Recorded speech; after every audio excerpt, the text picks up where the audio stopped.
Budidaya stroberi di Indonesia merupakan peluang agribisnis dengan produksi sepanjang tahun. Informasi selengkapnya hanya di Lensa Redaksi Jabar.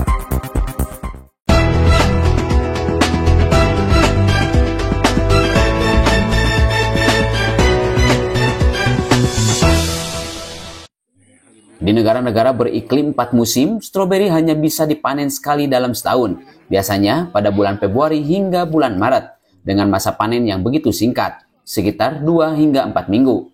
Namun, kondisi berbeda terjadi di Indonesia. Berkat iklim tropis yang stabil serta penerapan teknik budidaya yang tepat, stroberi dapat tumbuh dan berbuah sepanjang tahun. Hal ini menjadikan Indonesia sebagai salah satu negara dengan potensi besar dalam pengembangan stroberi sebagai komoditas agribisnis bernilai ekonomi tinggi. Dengan penerapan sistem polybag, pemanfaatan pupuk organik cair, serta dukungan teknologi modern seperti greenhouse dan hidroponik, stroberi dapat diproduksi secara berkelanjutan sepanjang tahun. Menurut Profesor Rahman DJ Juansa, peneliti dari Badan Riset dan Inovasi Nasional atau BRIN, salah satu keunggulan utama budidaya stroberi di Indonesia adalah kemampuannya untuk diproduksi tanpa terpengaruh musim. Ya, tanaman stroberi ini keuntungan tanam stroberi di Indonesia. Karena aslinya kan stroberi itu tanaman di daerah beriklim sedang ya, bukan di iklim tropis. Nah, di sana stroberi itu hanya tumbuh ketika salju mencair. Jadi bulan Maret gitu kan, atau bulan akhir Februari, awal Maret.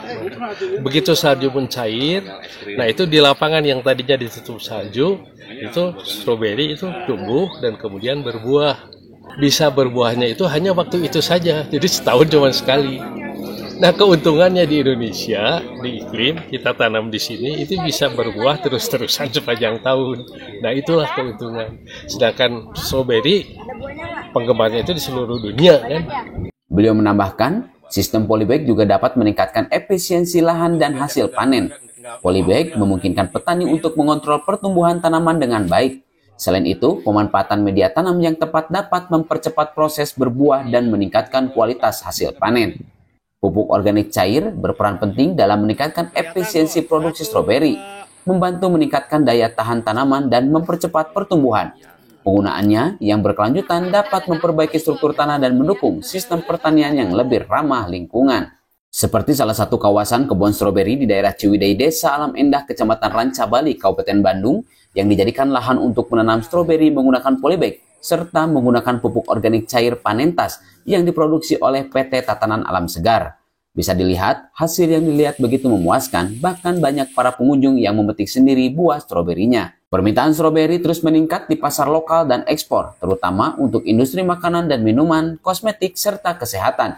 Stroberi organik yang dibudidayakan dengan sistem polybag dan menggunakan pupuk organik cair memiliki nilai jual yang lebih tinggi karena lebih sehat dan berkualitas.